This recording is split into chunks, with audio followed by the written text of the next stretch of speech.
يا مساء الفل. الاهلي وسان جورج الاثيوبي وثلاثيه ولا اروع. خلاص احنا بقى كل ماتش هنقول ايه؟ الثلاثيه ولا اروع، الرباعيه ولا اروع، الخماسيه وجمالها. يعني خلاص مش هنستنى اقل من الكلام ده ان شاء الله من الفرقه الجميله دي والفرقه العظيمه دي بكل عناصرها، من اول كولر لغايه اصغر لاعب في الفريق. فرقه شكلها حلو، فرقه منظومه، لازم تطلع نتائجها بالشكل ده. اسماء كبيره، لعيبه على اعلى مستوى. يعني الاول مره من فتره كبيره يبقى عندنا كم الاختيارات اللي في ايد كولر بالشكل الهايل ده. يعني تعالى معايا كده عد الاجنحه اللي موجوده في الفرقه بتاعتك. احنا من سنتين فاتوا كان عندنا مشكله كبيره في الاجنحه، كان وقتها حسين الشحات لو تفتكر مش في مستواه، وكنا عندنا طاهر، وما كانش فيه الفرايتي والاختيارات الكتير اللي موجوده دلوقتي. طب تعالى معانا دلوقتي نعد كده الاجنحه اللي موجوده عندك في الفريق.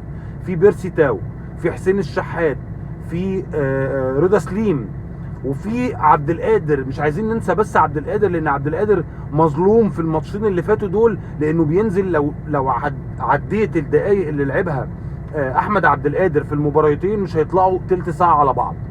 تلت ساعه في مجموع المباراتين. احرز هدف امبارح عالمي، الماتش اللي قبله عمل اسيست عالمي. وخد بالك اللي احنا في اول سيزون، واللي نازل عدد دقائق قليله ده المفروض انك يعني مش دايما تاخد منه احسن حاجه. فانا بشوف ان عبد القادر قدم تلت ساعه في ماتشين رغم قعدته احتياطي، من اعظم الدقائق اللي لعبها عبد القادر، مع طبعا مباراه الهلال الشهيره يعني في كاس العالم انديه. فعبد القادر بيقدم روعه، فبلاش تنساه عشان ما تظلموش. فعندك عبد القادر، وعندك رضا سليم، وعندك بيرسي تاو، وعندك حسين الشحات. الاربعه دول، ده لسه في تاني، بس الاربعه دول عاليين قوي، عاليين قوي. حاجه كواليتي مش موجوده في الدوري المصري ومش موجوده في افريقيا، على ضمانتي الكلام ده. مش ابصم لك بالعشره، الاربعه دول مفيش زيهم في افريقيا. اربعه انت محتاج منهم اتنين في الملعب. طب مين تاني غيرهم؟ في بقى طاهر، محمد طاهر، وفي بقى كريم فؤاد اللي برضو ما ينفعش تنساه، لان كريم فؤاد بينزل في الحته دي ناحيه الباك رايت بيعمل شغل مش طبيعي.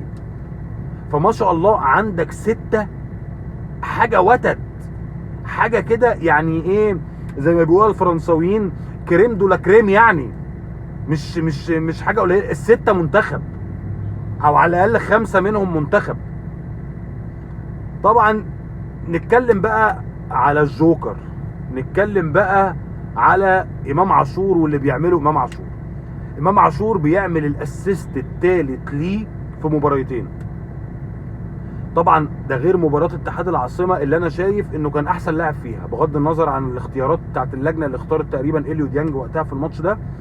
انا شايف احسن لاعب في الثلاث مباريات، او يتصنف من احسن 2 أو 3 لعيبه في الملعب في وسط 22 لعيب في الثلاث مباريات اللي لعبها الاهلي، لازم يكون امام عاشور. وانا امبارح كتبت بعد الشوط الاول كده ان لو ما تمش اختيار بعد الشوط الاول، بعد 45 دقيقه بس، غير اللي عمله بقى في الشوط الثاني والحته بتاعت الرابونه والكره اللي في العارضه. ما اعرفش الناس ناسيه ان كله عمال يعيد في لقطات الرابونه، ما اعرفش ليه كره العارضه مظلومه يعني. وهي انا كنت عمال اقول له هي هتيجي يا امام، خلاص قربت، هتيجي ما تستعجلش. اتبسطت قوي بقى، كنت كاتب ما بين الشوطين ان لو امام عاشور ما خدش احسن لاعب في المباراه انا هخطف اللجنه اللي بتحدد مين مان اوف ذا ماتش يعني. وصفحه الاهلي الحقيقه انصفتنا واختارت امام عاشور احسن لاعب في مباراه امبارح. طبعا حسين الشحات يعني ده النينجا بتاعنا، عالمي ما حدش يقدر يقول حاجه. وحسين الشحات يعتبر هو وامام عاشور احسن 2 لاعبين في المباراه امبارح. بس هي يا حسين راحت لامام المره دي تشجيعا، لانه بصراحه ثالث مباراه ليه على التوالي، ما شاء الله ما شاء الله. وخد بالك احنا لسه في بدايه سيزون، امام بدنيا لسه مش جاهز رغم كل اللي بيحصل ده. انا بقول لك امام بدنيا لسه مش جاهز بنسبه 100%، او ما جابش لسه درجه ال 100% بدنيا. مش معنى اصابه، انا اقصد المستوى البدني. يعني هو عشان كده بيتغير في الدقيقه 70 في الدقيقه، لان هو بدنيا لسه ما يقدرش يديك المستوى اللي بيديه في اول 60 70 دقيقه، ما يقدرش يديهولك في اخر 10 دقائق او في اخر ثلث ساعه. لكن اتفرج لما يجيب الفورمه، واتفرج امام عاشور هيروح فين. وافتكروا الكلمه بس اللي قلتها بعد ماتش المصري، وقلت لك اذا كنت شايف ان امام عاشور لعيب تقيل قوي ولاعيب عالمي ولاعيب كبير، فانا بقول لك انسى النسخه اللي انت شفتها من امام عاشور قبل ما يجي النادي الاهلي، لان كولر هيوريك منه نسخه حماده تاني خالص غير اللي انت شفته قبل كده. امام عاشور هتشوفه في امام عاشور امبارح عمال في اول تلت ساعه كان موزع 4-5 اسيست مثلا، بيودي الناس للجول. طبعا سيبك من كميه الفرص المهدره دي، هنتكلم عليها في وقت تاني، دي عايزه حلقه لوحديها يعني، لان الموضوع زاد بطريقه صعبه ونستحمله في ماتش زي ده، لكن مش هنستحمله في ماتشات تقيله موضوع الفرص الضايعه.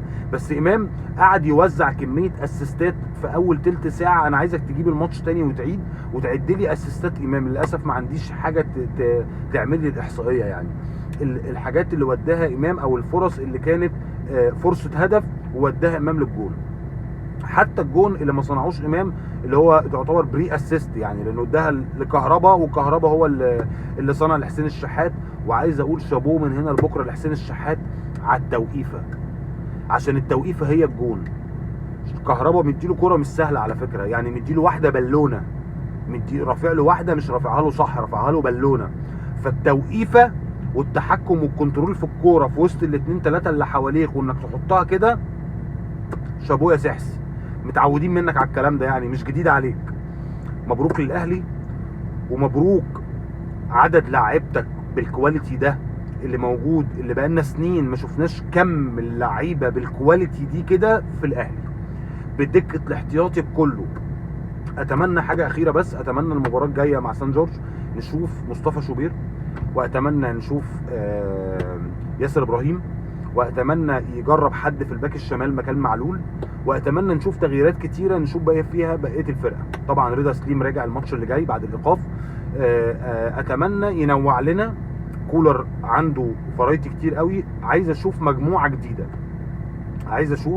جديده، قدام. صلاح محسن مش عايزين ننساه، صلاح محسن لو خد هيبقى لعيب تقيل قوي على فكره. صلاح محسن هياخد شويه وقت بس وهيبقى قناص. يلا اشوفكم الحلقه الجايه مع مباراه الاهلي وسان جورج ان شاء الله في مباراه العوده. سلام.